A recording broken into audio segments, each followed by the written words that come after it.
խաղաղության պայմանագրից, քանի որ օրեր առաջ պարզարավ հայտնի դարձավ, որ Նիկոլ Փաշինյանը հաստատեց, որ բոլոր կետերը համաձայնեցված են արդեն խաղաղության պայմանագրի, բայց չէ որ այդ ամզը 3 պատերազմ է բերել եւ ինչ խաղաղության մասին կարող է խոսք գնալ։ Շատ լավ, ուրեմն սկսենք փաստերի արձանագրումով։ Խաղաղության պայմանագիր կոչվող խաբկանքը մեր հանրությանը ներկայացվում է դեռևս 2022 թվականից։ 2022 թվականից Ադրբեջանի արտգործնախարարությունը Հայաստանին է փոխանցել 5 սկզբունքային կետեր, որոնց շուրջ հնարավոր կլինի Հայաստանի հետ ունենալ պայմանագիր։ Այսինքն ոչ թե Հայաստանն է նախաձեռնել, ոչ թե իրար հետ բանակցությունների արդյունքում սկզբունքների շուրջ համաձայնության են եկել, այլ Ադրբեջանն ասել է, որ կա 5 սկզբունքներ, որոնց շուրջ պետք է լինեն այդ բանակցությունները։ Հայկական կողմը, երբ որ ստացել է դրանք, պաշտոնապես ասել է հետևյալը, որ իրենք որևէ առարկություն չունեն այդ 5 սկզբունքային կետերի վերաբերյալ։ Դա ասել է եւ Նիկոլ Փաշինյանը, եւ Արարատ Միրզոյանը, այսինքն միանգամից ընդունել են Ադրբեջանի կողմից առաջադրված սկզբունքները։ Դրանից հետո 2022 թվականի հոկտեմբերի 6-ին, երբ որ հանդիպել են Պրահայում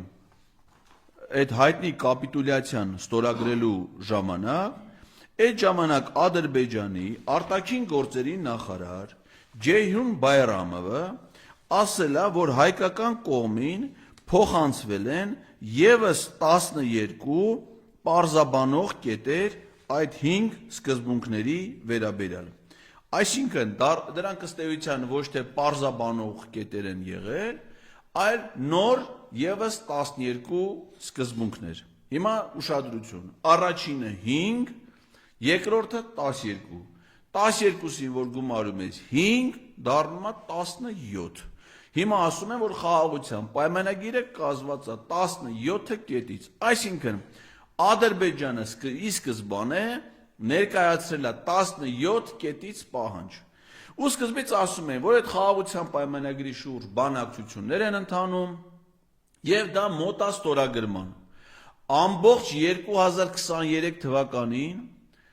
Ադրբեջանը ձեն չի հանել, սրանք ասել են, որ խաղաղության պայմանագիրը գրեթե պատրաստ է եւ մինչեւ տարվա վերջ հնարավոր է ստորագրվի։ Դա ասել են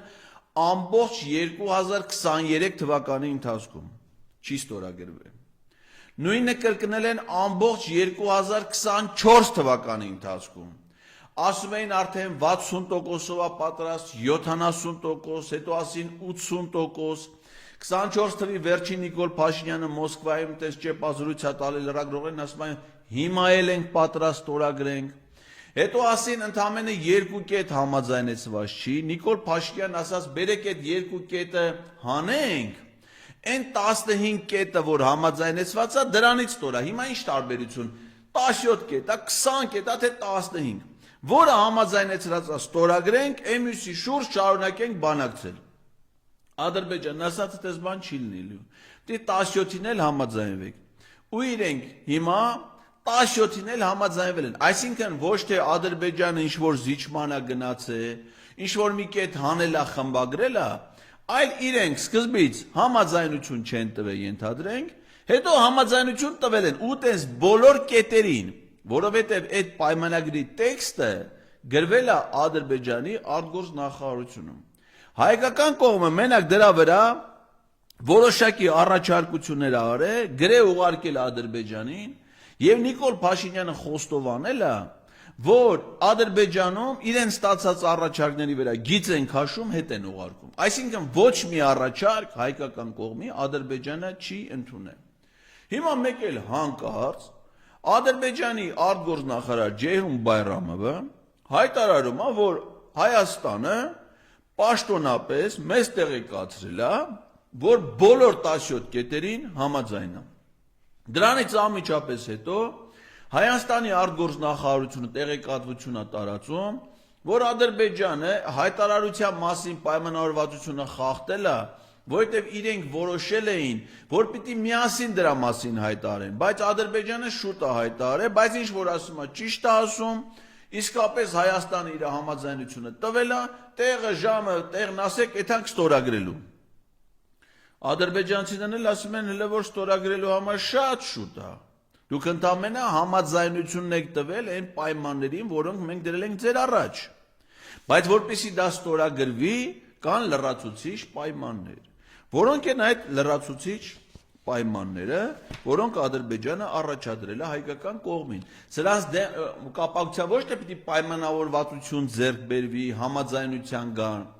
այլ դա պիտի լինի որպես իրական փաստ, այսինքն դա պիտի կատարվի, նոր Ադրբեջանը մոտենա այդ թուղթը ստորագրելու հանդիսավոր արարողությանը։ Դրանք են։ Հայաստանը պետք է ընդունի նոր սահմանադրություն, հրաժարվելով անկախության մասին հռչակագրից։ Այսինքն ոչ թե պիտի խոստում տա Նիկոլ Փաշինյանը Ալիևին, այլ փաստացի, այդ հանրաքվեն պիտի կազմակերպի, այդ տեքստը պիտի դնեն քվեարկության, ժողովուրդը պիտի այո ասի առնվազն 800,000 մարդ, դա ընդունվի, նորին կայսերական գերազանցություն Վահագն Հովակիմյանը կենտրոնական ընտրական հանձնաժողովի նախագահ ասի, որ հանրաքվեն անցել է, որոշումը կայացվել է, նոր էսի մի կետի բավարարում։ Դրանից բացի պիտի Հայաստանը ձեռնարկալի Հայաստանի նախկին ղեկավարներին, նախկին նախագահներին, պաշտպանության նախարարներին, զինված ուժերի գլխավոր շտաբի պետերին, Արցախի ազատագրական պայքարի մասնակիցներին, Արցախի հերոսներին, կամավորական ջոկատների հրամանատարներին, ում որ կուզեն, այդ հələ ցանկը սպառիչ չի։ Եվ դրանք հանձնեն Ադրբեջանի իշխանություններին։ Այդ մասին էլ ասել է Ալիևի անվտանգության հարցերով օգնական Հիկմետ Հաջիևը։ Դրանից առաջ դա հայտարարել է Ադրբեջանի գլխավոր դատախազը, ասելով, որ Արցախի ռազմաքաղաքական ղեկավարության քրեական գործից կա անջատված մաս, այսինքն իրենց մասով գործը ավարտել են, ուղարկել են դատարան, այդ նույն գործի Ադրբեջանի դեմ իրականացված ռազմական գործողությունների քրեական գործով կա անջատված մաս, որտեղ կան մեղադրյալներ, որտեղ կան վկաներ, որոնք հիմա գտնվում են Հայաստանում։ Հիկմետ Աջիևը ասում է, դրանք թաքնվում են Հայաստանում։ Պետք է նրանց ձերբակալել եւ հանձնել Ադրբեջանի իշխանություններին։ Սա պայման է։ Մյուս պայմանը այն է, որ պետք է ԵԱՀԿ Միսկի խումբը լուծարվի։ Հայաստանը Ադրբեջանի հետ համատեղ մի նամակով պիտի դիմեն ՄԱԿ-ի անվտանգության խորհուրդ, որ Միսկի խումբը լուծարվի։ Մյուս պայմանը, որ Հայաստանը Ադրբեջանին վճարի փոխհատուցում, սա հələ ռազմական տուրքը չի, փոխհատուցում այն պատճառված վնասի համար, տնտեսական վնասի, որը Հայաստանը պատճառել է Ադրբեջանին, Արցախի նկատմամբ վերահսկողության, Արցախի ընդերքը օգտագործելու եւ այլնի համար։ Հաշվարկված գումարը միայն այդ մասով ըստ Արման Թաթոյանի կազմում է 11 միլիարդ դրամ, Հայաստանի բյուջեին 7 միլիարդ դոլար, ներողություն, դոլարը, բայց սրանից բացի Իլհամ Ալիև ասաց, որ իրանք ունեն այլ հաշվարկներ, որով ասում է մինչև 60 միլիարդ դոլարի։ Այդ էլ պիտի Հայաստանը տրամադրի։ Դե հիմա փողը չունի, ջանս աղելի, տարածքներ ունի։ Սևանա լիճը, ասենք մի կարան նստեն Բարիշեն, ասենք մի լավ 20, հա, 20 միլիարդի տեղ, բայց լրիվը, ոչ թե մի ափը, այլ ամբողջ Գեղարքունիքի մարզը կարան հաշվեն մոտարապես տես այմարդ 30, լավ, կեսը 60 է, 30 միլիարդի տեղը տվեք Գեղարքունիքի մարզը։ Էդի պահանջն է։ Եվ մյուսը, որ Հայաստանի տարածքում պետք է ադրբեջանցիներ վերաբնակեցվեն, դրանց թիվներ, ասենց, որդիպես աճում է։ Սկզբից ասին դրանք 120,000 են, հետո մի շաբաթ հետո դառան 170,000, հետո մի երկու ամիս անցավ դառան 300,000, հիմա բազմացել են, դառել են 1.5 միլիոն, ասում այդ 300,000-ը դրանք ես տեղահանվածներն էին, բայց հիմա դրանք շատացել են, արդեն թոռնունք ունեն, ծորներ ունեն, բաներ ունեն, սրանք իրար հետ անում են 1.5 միլիոն, Հայաստանի բնակչությունը 2.900,000 է, 1.5 միլիոն ադրբեջանցի էլ պիտի գա Հայաստանում բնակվի, Հայաստանի իշխանությունները հոգ տանեն, որ իրանք բնակություն հաստատեն, դրանց գումարը, դրանց պատճառած վնասի առանձինը, այն Սևանի 20 միլիարդի բանի մեջ չի մտնում, հաշվարկել են, միայն Հայաստանից տեղահանված ադրբեջանցիների պատճառած վնասը կազմում է 17 միլիարդ դոլար, էդ էլ առանձին պիտի տանք, որ այդ մարդիկ գան իրանց տները, հողը, ամեն ինչը վերականգնեն, ապրեն ու իրենց անվտանգությունը կարա երաշխավորի ոչ թե մեր պարեկները, այդ թվում ջրային, դե ջրայինները վերանում են արդեն, դրանք գնացին Ադրբեջան, այլ Թուրքիայի ոստիկանությունը, ասում եմ երրորդ երկրի ուժեր կարան ապահովեն դրանց անվտանգությունը, որը պիտի լինի Ադրբեջանի բարեկամ։ Սրանք այն պայմաններն են, որը կատարելու դեպքում նոր Իլհամ Ալիև ասում է կմոտենամ այդ պայմանագիրը ստորագրելուն։ Իսկ ինչա գրած այդ պայմանագրի մեջ, ասում ենք 17 կետ։ Այդ 17 կետից մենք տեղեկացված ենք ընդամենը 2-ի մասին, որովհետև այդ 2-ը համարվում են չհամաձայնեցված։ Էդ էլ ումից ենք իմացել, ոչ Նիկոլ Փաշինյանից, ոչ Արարատ Միրզոյանից, Իլհամ Ալիևից։ Իլհամ Ալիևը ռուսական հեռուստաընկերությանը հարցազրույց է տալի ու շատ հանգիստ ասում է, որ 2 կետ համաձայնեցված չեն։ Մեկը այն է, որ պիտի Հայաստանի սահմանին տեղակայված լինեին, չտեղակայվեն որևէ երկրի ուժեր,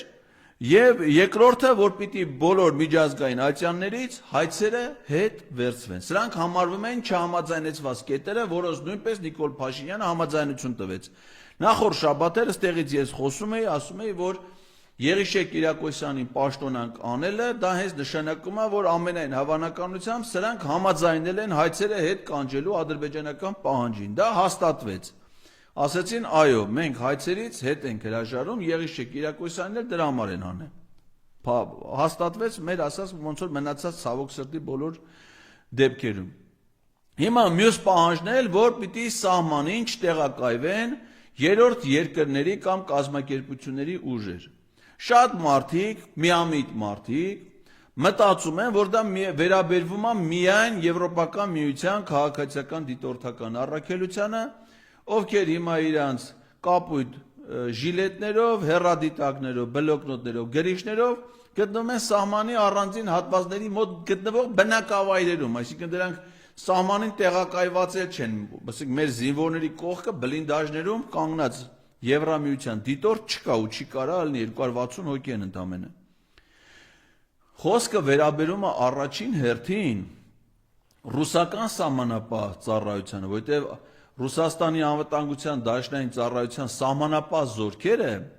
տեղակայված էին 20-օրյա պատերազմից հետո հայ-ադրբեջանական հատվածում, հիմնականում Սյունիքի մարզում 17 սահմանային հենակետ, 2 սահմանային հենակետ էլ Արարատի մարզում Տիգրանաշեն եւ Երասխ բնակավայրերի հատվածում։ 2024 թվականի ընթացքում Նիկոլ Փաշինյանը դրանց բոլորին դուրս է բերել սահմանից։ Տավուշում, Սյունիքում եղել է ռուսական 102 ռազմաբազայի առանձին ստորաբաժանումներ, որոնք նույնպես տեղակայվել էին 44-օրյա պատերազմից հետո հայկական իշխանությունների խնդրանքով։ Դրանք նույնպես 24 թվին դուրս է բերվել։ Եվ երրորդը Հայաստանը ՀԱՊԿ-ի անդամ է եւ ցանկացած պահին, եթե Հայաստանը դիմում է ՀԱՊԿ-ին, ՀԱՊԿ-ը առաջարկել էր 22 թվականի սեպտեմբերի 13-ի դիմումից հետո հայ-ադրբեջանական սահմանին տեղակայել ՀԱՊԿ-ի խաղաղապահ ուժեր, որին դեմ է եղել միայն Հայաստանը։ Հիմա պարզ է, չէ՞, որ եթե ՀԱՊԿ-ի զինծառայողներ տեղակայվեն հայ-ադրբեջանական սահմանին, այդ զինծառայողները պիտի տեղակայվեն մեր զինվորների կողքը, իրանց բլինդաժներում, որովհետև Հայաստանը նույնպես ՀԱՊԿ-ի անդամ է, չի կարա ՀԱՊԿ-ի անդամ Հայաստանի զորքը մի տեղ կանգնի, ՀԱՊԿ-ի մյուս զորքերը ուրիշ տեղ կանգնեն, դրանք պիտի միասին կանգնեն, բերեն բարձրացնեն ՀԱՊԿ-ի դրոշը, անդամ պետությունների դրոշները ու կանգնեն։ Դե պարզ է, որ Ադրբեջանի համար անհնար է դառնալու կրակել Ղազախի ուղղությամբ։ Չեմ ասում միայն ռուսի, Ղազախ զինծառայողի ուղղությամբ կրակ անհնար է, որ Ադրբեջանը բացի, դրանք եղբայրական, բարեկամ ժողովուրդներ են։ Բելարուսի վրա չեն կրակի, ռուսների վրա առավել եւս։ Հիմա որպեսի Ադրբեջանը նման խնդիր չունենա,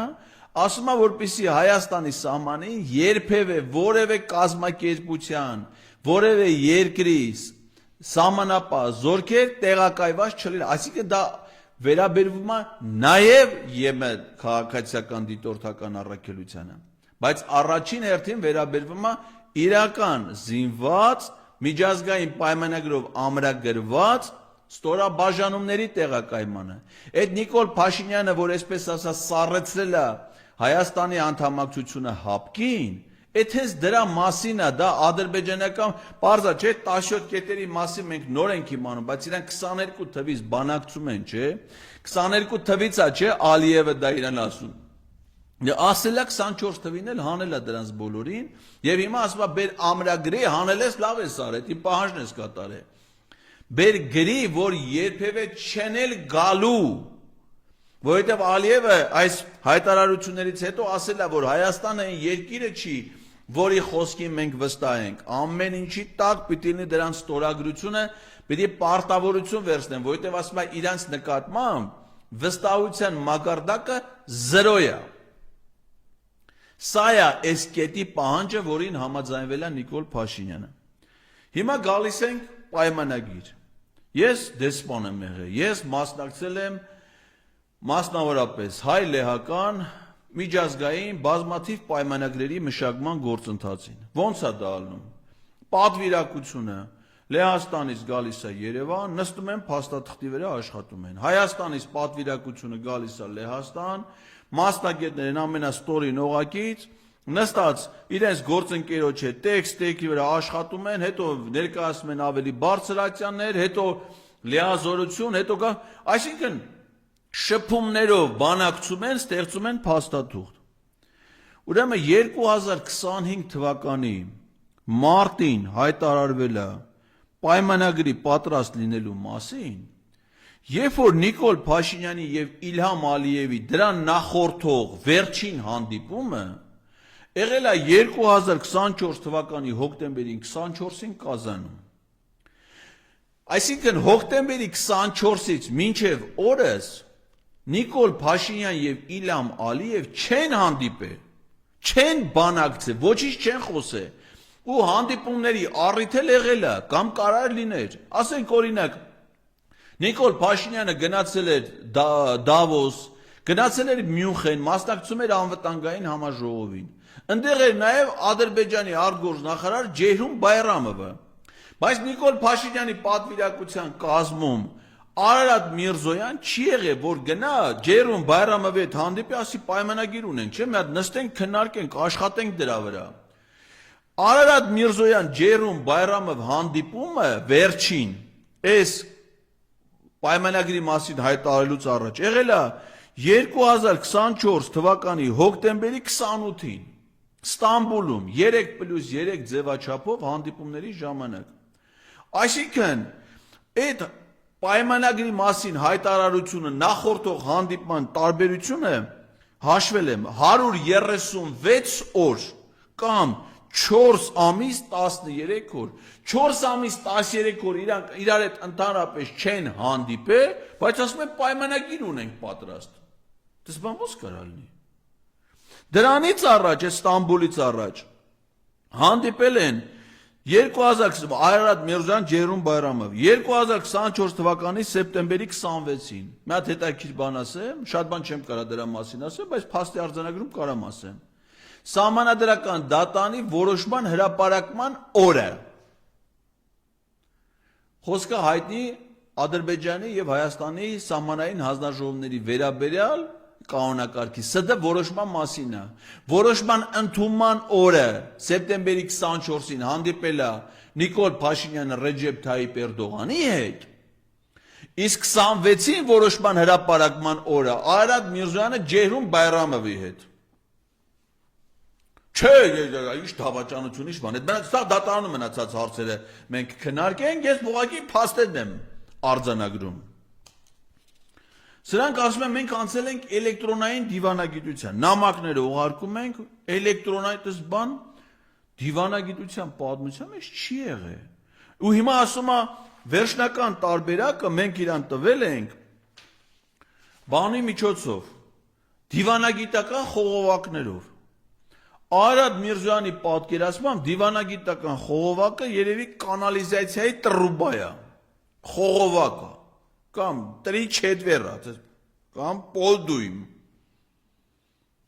Դիվանագիտական խողովակը այդ դիվանատգետներ, դա դիվանագիտական ներկայացուցչությունն է։ Եթե Ադրբեջանում չկա Հայաստանի դեսպանություն, եթե Հայաստանում չկա Ադրբեջանի դեսպանություն, եթե դուք չունեք պայմանավորվածություն, որ երրորդ երկրի դեսպանությունը կապը ապահովում դիվանագիտական, օրինակ ոնց որ Ռուսաստանի եւ Վրաստանի պարագայում 2008 թվականից մինչեւ հիմա անում է չեզոք երկիր համարվող Շվեյցարիան։ Շվեյցարիան որպես կանոն շատ դեպքերում է նման ֆունկցիա կատարում որպես չեզոք երկիր։ Բայց դուք չեք հայտարարել, որ Հայաստանի եւ Ադրբեջանի միջև դիվանագիտական շփումների խողովակ հանդիսանում է երկու երկրներում Շվեյցարիայի դեսպանությունը։ Բայց ում միջոցով եք փոխանցել։ Ուղիղ է փոխանցել։ Իսկ ի՞նչ է տեղի ունեցել։ Ըստ տրամաբանության, ես հələ գործի հանգամանքներ պիտի պարզվի, էլի։ Ադրբեջանը էլեկտրոնային փոստով ուղարկել է 17 կետը, Հայաստանի արտգործնախարարությունը պաշտոնական գրությունով բլանկ ամսաթիվ համար գրել է, երևի նոտայի տեսքել են տվել դիվանագիտական հայտագրի, ասում են, որ մենք համաձայնություն ենք տալի ներկայացված պայմանագրին, պայմանագիրը կցվում է։ Այսինքն ստացվում է, որ Հայաստանը արդեն միակողմանի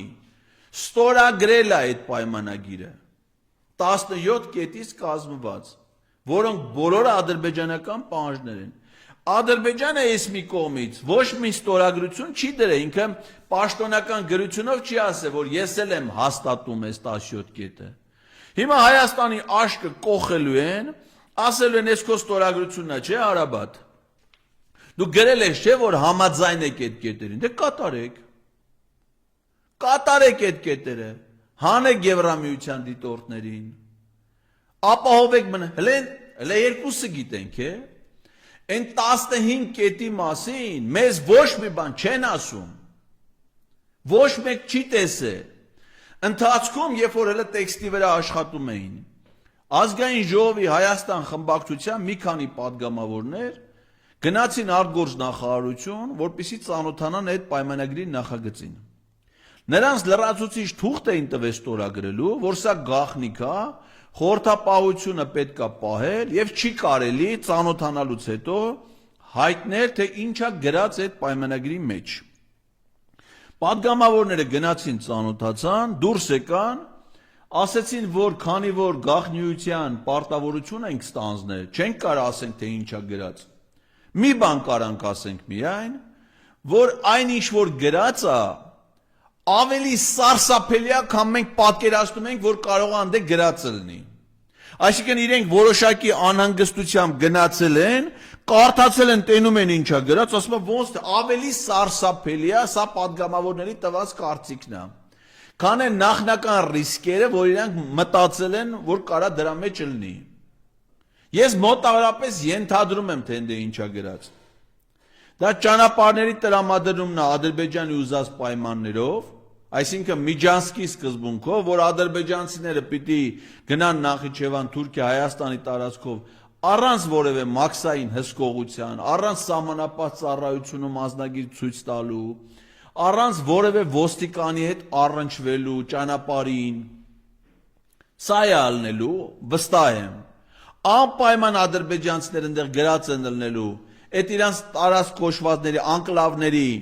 հանձնում Ադրբեջանին, որով Երևան-Թբիլիսի եւ Երևան-Մեղրի ճանապարհների հիմնական հատվածները հայտնվելու են ադրբեջանական վերահսկողության տակ, ոնց որ Գորիս Կապանն է, Կապան-Ճակատենն է եւ այլն։ Եվ էլի այլ բաներ։ Հիմա Նիկոլ Փաշինյանը եւ մյուս ԿՊԱ-ականներն ասում են, որ սա ձեռքբերում է ու ամեն ինչը երկկողմանի է։ Օրինակ, ասում է ի՞նչն է երկկողմ։ Օրինակ, ասում է սահմանից օտար երկրների ուժերը հետ քաշելը երկկողմանի է։ Ապուշներ, Ոնց է երկկողմանի, եթե Ադրբեջանում օտար չկան կամ մենակ ստե։ Ադրբեջանում ԵՄ դիտորդներ չկան, որ իրանք հետ քաշեն։ Ստե կան։ Ոնց դառավ երկկողմանի։ Միակողմանի է, չէ։ Ասում ես երկու երկրները ճանաչում են միմյանց տարածքային ամբողջականությունը։ Դու որպես Նիկոլ Փաշինյան Ադրբեջանի տարածքային ամբողջականությունը ճանաչել ես քու կարդացած բոլոր գրքերի թվերով 86,600-ով Հայաստանի տարածք համայել ես 29,800, հետո իջել ես 27,431, հետո չգիտեմ ասել ես անգլա, այս սա դու ես ասել։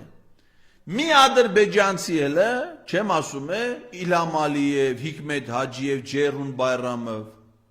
Ոչ մի ադրբեջանցի էլ չի ասել, թե Հայաստանի տարածքային ամբողջականությունը ինչ է։ Դու հարցրել ես 2022 թվին, սեպտեմբերի 22-ին ՄԱԿ-ի գլխավոր ասամբլեայում ասել ես, պարոն Նիկոլ Փաշինյան, որ ես այս բարձր ամբիոնից դիմում եմ Ադրբեջանի նախագահին, որպեսզի ինքը ցույց տա այն քարտեզը, որը ինքը համարում է Հայաստան։ Ադրբեջանի նախագահը այդ քարտեզը ցույց չի տվել։ Բայց դու այդ պայմանագիրը հայտարարելուց հետո թուրք լրագրողներին քո աշխատասենյակում նստած ասում ես, որ Ադրբեջանի գործող սահմանադրության համաձայն Հայաստանի հիմիկվա տարածքի 60-ից 70%-ը պատկանում է Ադրբեջանին։ Էդ էլ ես դու ասում։ Ադրբեջանը կասի քո տարածքային ամբողջականությունը իմ սահմանադրությամբ ինձ պատկանող տարածքների հետ ի՞նչ կապ ունի։ Ես քեզ ասել եմ, որ հայկական ԽՍՀ-ի սահմաններով եմ ճանաչում Հայաստանի դու կասես դե Ալմատայի հռչակագիր, կասի Ալմատայի հռչակագիրը կվերցնես, կտանես սիրուն կփաթաթես, մի քիչ նեղ կփաթաթես, որ չցավա։ Որովհետև Ալմատայի հռչակագիրը պետության սահման եւ պետության անկախություն չի որոշում։ Մերձբալթյան 3 հանրապետությունները, որ Ալմատայի հռչակագիր չեն ստորագրել, իրանք անկախ պետություններ են ու սահմանները իրար դրանով չի որոշվել։ Ինչ կապ ունի Ալմատայի հռչակագիրը սովետական հանրապետությունների սահմանների հետ։ Այդքան բան Ադրբեջանում հասկանում են։ Սա պետությունը կործանելու պարզ գործողություն է։ Իսկ հայկական կողմից 0 պահանջ։ Օրինակ կարար չի ասեն, գիտես, դուք նախապայմաններ ունեք, մենք էլ ունենք նախապայմաններ։ Մինչև մեր գերիները չլինեն Երևանում, մենք ընդհանրապես որևէ բանի մասին չենք խոսում։ Կարա չէ, տրամաբանական պահանջա նոյեմբերի 9-ով ամրագրված։ Հայաստանում մի ադրբեջանցի չկա գերի։ Ես քանի մարդ կա Ադրբեջանի բանտերում։ Դատում են, հանիրավի։ Կարա չէ պահանջ դնես, ասես ոչ մի քայլ չենք անի մինչև մեր գերիները չգան։ Չկա այդպես պահանջ։ Եկել է քո երկրի մեջ, դու խոսում ես քո երկրի տարածքը ադրբեջանցիներին տրամադրելու մասին, ճանապարհ, բեռնային փոխադրումներ գնաց։ Արա եկել է քո Գորիս քաղաքը կապան մարզ կենտրոնին կապող միջպետական ճանապարհը փակել է։ Կապան խոշորացված համայնքի բնակավայր ճակատենից համայնքային կենտրոն կապան քաղաք գնալու ճանապարհը փակել է։ Ու դու չես ասում, որ պիտի բացես այս ճանապարհները, մինչև չբացես, ես քո այդ բան չեմ ստորագրելու։ Ինքդ նստած խոստովանում ես, ասում ես Հայաստանի տարածքի 200 քառակուսի կիլոմետր տարածք հիմա գտնվում Ադրբեջանի օկուպացիայի տակ։ Չես ասում, արա մինչև քո զորքը իմ երկրի տարածքից չանես, ես քո այդ բան չեմ խոսալու։ Ոչ մի պայման գոյություն չունի։ Ասում է Ադրբեջանն ասում է, գրած այդ վստահ եմ այդ 17 կետերի մեջ է, որ Հայաստանը պիտի սպառազինություններ ձեռք չբերի, ասել է Ալիև, չէ Ալիևը կարող է անասուն խոչի, սրանց պես խոչի, որ մի բան խոսի, ուրիշ բան ասի, խափի։ Ինչ որ ինքը ասում է, բնականաբար պահանջել է, որ դա էլ գրեն պայմանագրի մեջ, որ Հայաստանը պիտի զենք ձեռք չբերի, ասում է այդ մեր հետ խաղաղություն եք անում։ Զենքը ձեր ինչին է պետք, դուք Վրաստանի վրա չեք հարձակվելու կամ Իրանի։ Բայց ոչ մեկ Ադրբեջանին չի ասում։ Բա դու որ այդքան զենք ես ձեռք բերում, հայտարարել է, որ 44 օրյա պատերազմից հետո իր ամբողջ զինանոցը համալրել է, ձեռքաբերել նոր զինատեսակներ, որոնք մինչ այդ չի ունեցել։ Հայաստանի սահմանին տեղակայել է բացառապես կոմանդո ու Յաշմա հատուկ նշանակության զորամիավորներ, որոնք բոլորը պայմանագրային, կարելի ասել թուրքական բանակա, որովհետև նրանք բոլորը Թուրքիային վերապատրաստում անցած պայմանագրային հատուկ նշանակության ուժեր են։ Հայաստանի սահմանին դրանց քանակը ավելացել է 2.5 անգամ, այսինքն ինչքան ունեին մինչև 44 օրյա պատերազմը, համալրել են իրենց կորուստները, 2.5 անգամ էլ ավելացրել են, բոլորը տեղակայված են Հայաստանի սահմանին։ Միտեղ գրած է, որ պիտի դրանք չլինեն։ Ադրբեջանը, որ զենք է ձեռք բերում, սպառազինություններ է ձեռք բերում, ում վրա է մտադրությունը իր հնարավոր այդ զենքը գործածելու։ Թուրքիայի, Իրանի, Ռուսաստանի, Վրաստանի, դե Կասպիոսով անցնելու է մտնի միջին Ասիա։ Պարշի, որ իր միակ թիրախը Հայաստանն է։ Բայց Հայաստանը ոչ մի պահանջ չունի Ադրբեջանի դեմ սպառազինությունների ձեռքբերման իմաստով։ Այդ թվում նաև վերաբերում է զորամիավորումներին, որոնք փաստացի ասում եմ թուրքական զորամիավորումներ են տեղակայված Հայաստանի սահմանին։ Իսկ ինքը ինչ արե, այս ամենի ֆոնին կազմակերպում է թուրք լրագրողների երրորդյա այցելությունը Հայաստան։ Իսկ դա ոչ միայն որ թուրքերին բերե մցրել է իր աշխատասենյակ, այսինքն մենք ինչ ունենք այսօր փաստացի արձանագրած, թուրքերը մի մասը Նիկոլ Փաշինյանի կաբինետի պատի տակ ադրբեջաներենով երգում են Ղարաբաղ, ու մեր ոստիկանությունը ոչ թե դրանց է կարգի հրավիրում, ասի ազգային ատելություն եք սերմանում, հասարակության մեջ լարվածություն եք տարածում, այլ այդ տեսանյութը Facebook-ում տեղադրող դոցենտին։ Դրան են բռնում տանում կալանքի։ Համ պատի տակ են թուրքերը, համ իր կաբինետում։ Մի խումբը դե երգում են, մի խումբը ստե ինքն է երգում թուրքերի առաջ։ Երգելուց էլ ինչ ասում է, որ հայոց ցեղասպանության միջազգային, ցեղասպանություն էլ չի ասում, մեծ եղերն Օբաման է։ Մեծ եղերն, ավել եզրույթ չի գործածում, ցեղասպանություն չի։ Հեսա կասի բանը, առաջի համաշխարհային պատերազմի ժամանակաշրջանում տեղի ունեցած ողբերգական իրադարձությունների զոհեր, այն ինչ որ ասում է Էրդողանը, որին զոհ են գնացել նաև թուրքեր։ Եվ ասում է մեծ եղերնի միջազգային ճանաչումն ու դատապարտումը այլևս Հայաստանի արտաքին քաղաքականության գերակայություն չի հանդիսանում։ Այլևս եւ որ պահից է։ Որ պահից չի հանդիսանում։ Երբ որ քո կոտրած ձեռով ու դատար գլխով 2020 թվականի հուլիսին ստորագրել ես Հայաստանի Հանրապետության ազգային անվտանգության ռազմավարությունը, որով ցեղասպանության ճանաչումն ու դատապարտումը սահմանված է որպես ազգային նպատակ։ Եվ այդ ազգային անվտանգության ռազմավարության մեջ մի ամբողջ պարբերություն վերաբերում է առանձին վերնագրով հայոց ցեղասպանությանը։ Երբ որ դու ղեկավարում ես մի կառավարություն ու պարտավոր ես առաջնորդվել դրա 21-26 թվականների ազգային ժողովի կողմից հավանության արժանացած ծրագրով, որտեղ հայոց ցեղասպանության ճանաչումը, դատապարտումը, միջազգայնացումը կառավարության գլխավոր խնդիրներից մեկն է։ Հիմա որ պահից դա այլևս այդ խնդիրը չի, երբ որ այդ ծրագրերից ոչ մեկը չի փոխվե։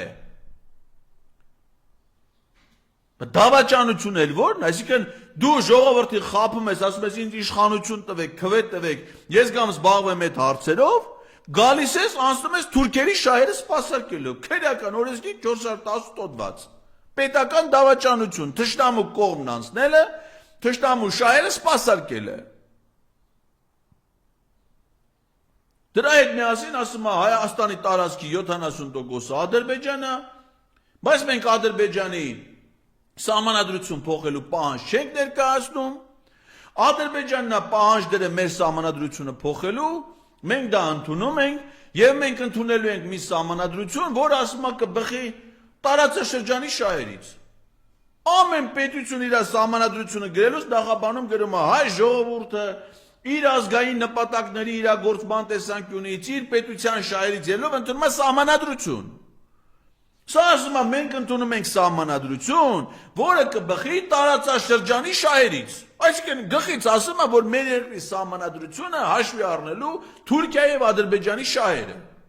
Այդ ո՞նց է մեր երկրի սահմանադրությունը։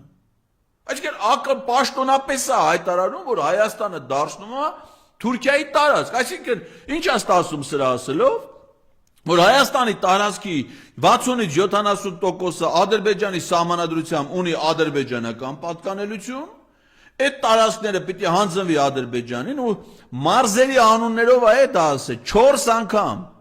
2024 թվականի օգոստոսի 31, 2024 թվականի սեպտեմբերի 13, 2024 թվականի նոյեմբերի 14, նոյեմբերի 13, 2024 թվականի դեկտեմբեր, ասում է, որ Հայաստանի տարածքից Սյունիքի Վայոց ձորի մարզերն ամբողջությամբ, Արարատի, Արմավիրի, Գեղարքունիքի, Տավուշի, Լոռու, Շիրակի մարզից առանձին հատվածներ ըստ Ադրբեջանի սահմանադրության պատկանում են Ադրբեջանին։ Այսինքն դա հանձնում է Ադրբեջանին, հետ էլ փոխում է սահմանադրություն, որից հեռացնում է անկախության հռչակագիրը, վերացնում է այն մնացած պետություններ, Թուրքիան էլ զավթում է մնացածը։ Հիմա Գյումրիում սարիկ ու հարսիկ են խաղացնում։ Գյումրիի դիմաց Կարսի նահանգում ադրբեջանա-թուրքական զորավարություններ են կազմակերպվում տանկային ստորաբաժանումների մասնակցությամբ։ Խաղարկվում է գրոհի սցենար։ Մենք ես ուզում եմ անամ Թուրքիայի տարածքից, Գյումրու դիմացից տանկային գրոհը Նորվեգիայի ուղղությամբ ալնելու, թե Չեխիայի։ Պարշի ինչ է սպասվում, մեզ սրա պաշտոնավարման շրջանում, ուսա նստած պաշտոնապես է դա ասում, և էտ իրանց ստորագրած, իրանց կողմից արդեն ստորագրած, թուրքերի չստորագրած խաղաղության պայմանագիրը դրա մասին է, մենք մի ձեռքբերում ունենք ընդամենը, որ սա ստորագրած չի, մնաց ստորագրելու է, չասենք մեկը կասկածելու է, որ ստորագրելու է, նոյեմբերի 9-ը ես եմ ստորագրել, ինքն է ստորագրել, հոկտեմբերի 6-ը ես եմ ստորագրել, ինքն է ստորագրել, այս խաղաղության պայմանագրի 17 կետերին համաձայնությունը ես եմ տվել, ինքն է տվել, բասանք իրար հաջորդող իրադարձություններ են, չէ? Նոյեմբերի 9-ով Ադրբեջանը ինչ-որ ռազմական գործողություններով էր զավթել, պլյուս մի քանի անգամ ավելի շատ տարածքներ առանց մարտական գործողությունների հանձնել Ադրբեջանում, Քյալբաջար, Լաչին, Կուբատլի, Զանգելան, Աղդամ, սա առանց պատերազմի է, չէ՞ հանձնել։ Էդի նոյեմբերի 9-ը, հոկտեմբերի 6-ին են մնացած հատվածն հանձնել, 2024 թվականին Տավուշի մարզից 4 գյուղեր իրանց հարակիր տարածքներով հանձնել, հիմա էլ մյուսն, այսինքն կապիտուլյացիայի գծած սխեմայա ամսաթվերով։ Էդ ով է անողը, ինքը։ Պարզա, որ եթե ինքը չի լում, այդ ամեն ինչը խափանվում է, չէ։ Այդ շղթան ընդհատվում է ադրբեջանական օկուպացիայի։ Մենակ այդ դեպքում է հնարավոր։ Մնաց դա էլ ամեն ինչ դա հանձնելու։ Ոչ մեկը թող հանկարծ չմտածի, որ Ղարաբաղը դե չճանաչված էր, վիճելի էր, տենց։ Ինչ դա բե, հիմա ինքն է ասում, որ Հայաստանը վիճելի է։ Հայաստանի տարածքի որոշակիություն չկա, ինք ասում է միջազգայինորեն ճանաչված Հայաստանի տարածք, ով է ճանաչել։ Միջազգայինորեն Հայաստանը որպես պետություն ճանաչվել է այն փաստաթղթով, որը կոչվում է անկախության հռչակագիր։ Անկախության հռչակագրով Հայաստանի Հանրապետություն անվանումով պետությունը ստեղծվել է հայկական ԽՍՀ եւ Լեռնային Ղարաբաղ ինքնավար մարզի միավորման արդյունքում։ Դա է եղել միջազգայինորեն ճանաչված Հայաստանի տարածքը։ Եվ եթե Հայաստանի տարածքները հանձնվում է թշնամուն եւ դու ընդունում ես դա որպես լեգիտիմ եւ փոխարենը այդ զավթողիդ որպես ռազմական հանցագործ ներկայացնես դատարան, Հռոմի ստատուտը Հայաստանի սահմանադրությունը խախտելով վավերացրեցի, ասիկ է տանում ենք դրա համար, որ Ադրբեջանի դեմ հայցեր ներկայացնենք, Հայաստանի տարածքը զավթեք 21 թվին, 22 թվին։ Հիմա այդ հայցերը հետ է կանչում, այսինքն մեզ մենակ որ պիտի պուծի ձերբակալենք Երևանում։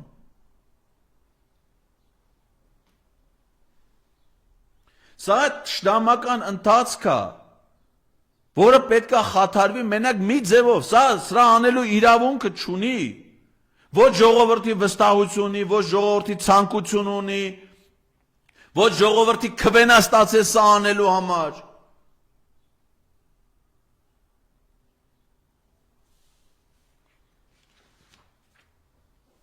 Բաքվի բանտերում դատում են Հայաստանի քաղաքացիների, որոնց ներկայացված մեղադրանքը բոլորիս վերաբերելի է։ Հիկմետ Հաջիևն ասում է Հայաստանի նախկին ղեկավարներին պիտի բռնեք, հանձնեք Ադրբեջանին։ Որևէ մեկը կասկածում է, որ դա անելու է։ Որևէ մեկը կասկածում է, որ Ռոբերտ Քոչարյանն ու Սերժ Սարգսյանը հայտնվելու են ադրբեջանական բանտում, եթե Նիկոլ Փաշինյանը մնա վարչապետ։ Ես կարամ նույնիսկ ամսաթվով ասեմ, թե դա երբ անելու։ 2026 թվականի փետրվարին։ Որտեղ 2026 թվականի մայիսին ընտրություն ալնելու հերթական։ Նրանք էլ միտով մասնակցելու են այդ ընտրություններին իրանց ծրագրերով, այդ տեղյակ չեն ինչա գալու իրանց գլխին։ Ու նայել կասի դե ժողովուրդ, բան Ադրբեջանն ասում է բանը պատերազմելու եմ։ Հիմա ինչ եք ուզում։ Մենք Ռոբերտ Քոչարյանին ու Սերժ Սարգսյանին պահենք պատերազմելի, թե հանձնենք պատերազմ չլինի։ Այդ է ասելու, ու հանձնելու է։ Ռուբեն Վարդանյանին այդպես չհանձնեցին։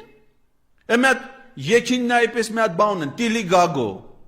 Ռուբեն ջան, բավարի լավ չի մի դու բանանես պաշտոնից հրաժարվես, քանց թե մենք Սյունիքը տանք։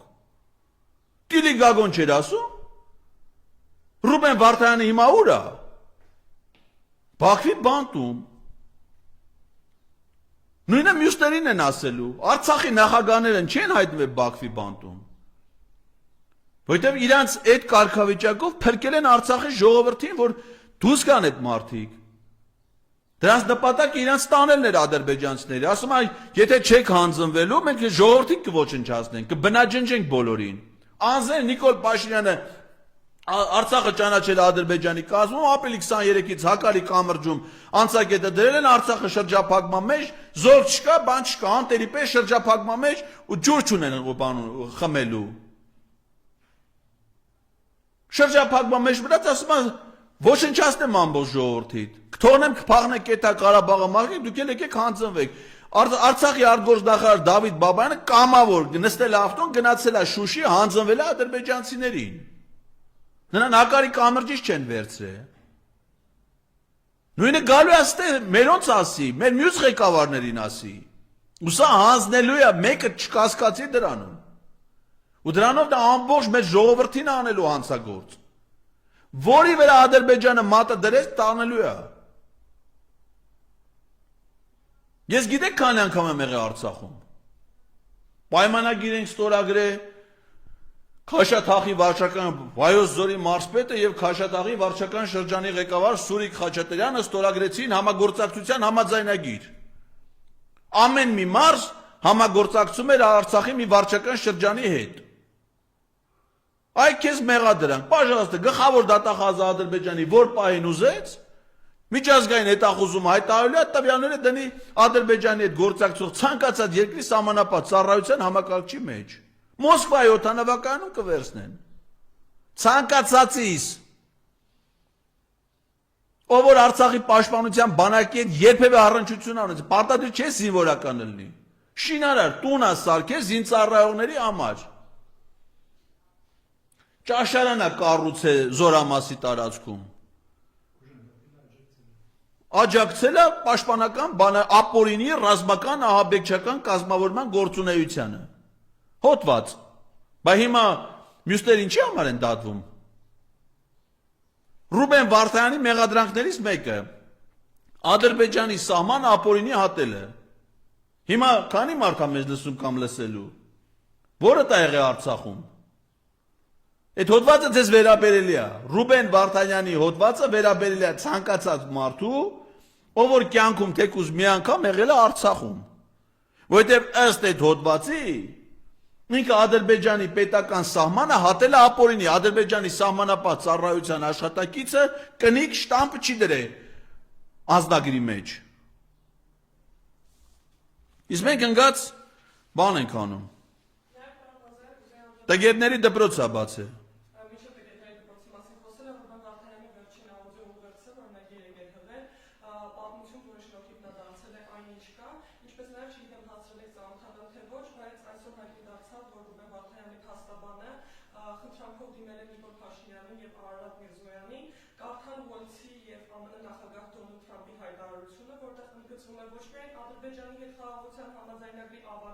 այլև հայ գեյների ազատ արձակման անհրաժեշտությունը։ Հա, էլի, բանը։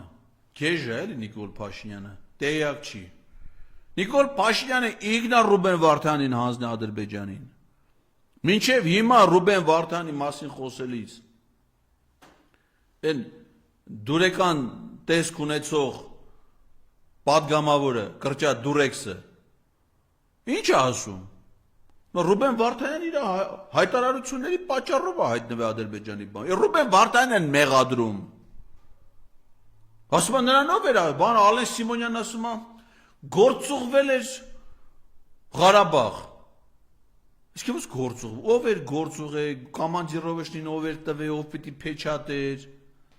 Բայց Ռուբեն Վարդանյանը չի գործուղել, Ռուբեն Վարդանը հայերն ասել մարդ էր, Արցախա գնացել Արցախի համար ամենադժվարին պահին։ Իսկ այդ հայտարարություն անող Ալեն Սիմոնյանը 2020 թվին կոմանդիրովեշնի փող է ստացել, փող պետական բյուջեից։ Գործուղվել է Ղարաբաղ եւ ղեկավարել է Հայաստանի ազգային ժողովի դիտորդական առաքելությունը,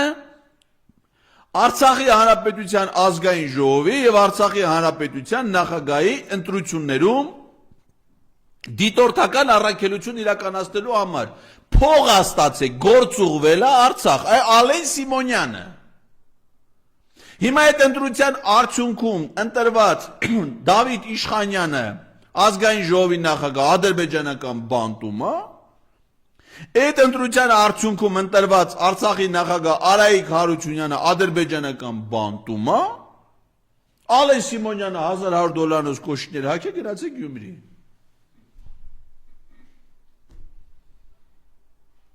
Այդ ընթացքում իհարկե նստել է $200,000 BMW-ն, որը իրան ուղեկցում է մի քանի $100,000 Toyota Prado-ները, ու ինքը վերադառնալու է մի քանի $100,000 ջրվեժի առանձնատուն, որը ձեռք է բերել իր թոշակառու մայրիկ։ Հայ-Էկոնոմ բանկից ստացված վարկով։ Իրանք են դա հանձնել ինչ, փաստաբան ինչ, մեկ էլ մյուս։ Այո, ինքը ասել է, որ այդ ընտրություններն եղել են, ու ինքն էլ հետո եկել է դառել է Հայաստանում ազգային ժողովի նախագահ, իր կարգադրությամբ ստեղծվել է Հայաստանի Հանրապետության եւ Արցախի Հանրապետության ազգային ժողովների միջև համագործակցության հանձնաժողով, Արցախի Հանրապետության ազգային ժողովի, ինքն էլ այդ հանձնաժողովի նախագահն է, մինչև հիմա։ Մենք էլ նստած տգետների դպրոց ենք նայում, հավաքել են մի դալիճ տգետ, Նիկոլներ տգետության պրոֆեսոր, իր ստացած միակ կրթական փաստաթուղթը, որը հավաստում է իր կրթության այդ առնչության մասին, Իջևանի թիվ 1 դպրոցի ավարտական ատեստատն է, մի փաստաթուղթ, որից նույնիսկ Վահե Ղազարյանը ունի։ Ինքը դառը պրոֆեսոր, իր կնգա բացած տգետների դպրոցում դասախոսություն է կարդում։ Մեր տղա ունեն, Երևանի մեջ ապրելով դրան բարձրագույն կրթության չեն կարացել տան։ Այսօր էտաս հարցես ասես հերես տղա տուրա տեղը չգիտի։ Լուսը բացվել է, տղան արթնացել է, ինչա կերե, ում հետ է քնեի, երբ հայել է, չգիտեն։ Հանրությանն են կրթում, մարդու կնիկ։ Մի երեխու չեն կարացել կրթության տան։ Ձեռ են առնում մարդկանց, ասում են դուք տգետներ եք։ Մեր ամբողջ հասարակությունը տգետ է։ Աննա Հակոբյանը, որ կենսագրությունը նայում ես, չես ժոգում, ես աղջիկ որտե ընդունվել, որտե ավարտե։ Միտեղ ընդունվելու մասին է գրած, ավարտելու մասին գրած չի, մի ուրիշ տեղ ավարտելու մասին գրած, ընդունվելու մասին գրած չի։ Ֆակուլտետը, որ իր կարծիքով սովորել է, գրել է լրագրության ֆակուլտետ, եւ որ պետական համալսարանում լրագրության ֆակուլտետ չկա, կա ժուրնալիստիկայի ֆակուլտետ։ Այդ ֆակուլտետի միակ սովորող երևի ինքն է, ու չես իմանում սովոր է, չի սովոր է, ավարտ է։ Ինստրուկցիաներ է գրում, թե դիվանագետներն իրան ոնց պիտի պահեն, ինստրուկցիաներ է գրում, թե իրան ուղեկցող մարդիկ իրանց ոնց պիտի պահեն սամալյոտի մեջ, ուրիշներին ձեռմեր չգցեն, ասենք նյութափոխանակությունը տուալետում անեն, ոչ թե նստանին նստած։ Դե գետներ ու մի դալիճ էլ հավաք է տարել լցել է, են են մեր կոլյան էլ է գնացար են։ Արդեն 4-րդ դասն է մասնակցում, 3-րդն է, 4-րդն է մեր Վայոց ձորի մարզպետը։ Չի կշտանում այդ դասընթացներից։ Ամեն դե այս ընթացքում հավաքել են, երևի սաղի միտե բերել լցել են մի դալիճ, որ Նիկոլ Փաշյանը դրան դասախոսություն կարդա։ Իհարկե կարևորում է կրթության դերը։ Այսքանը թերևս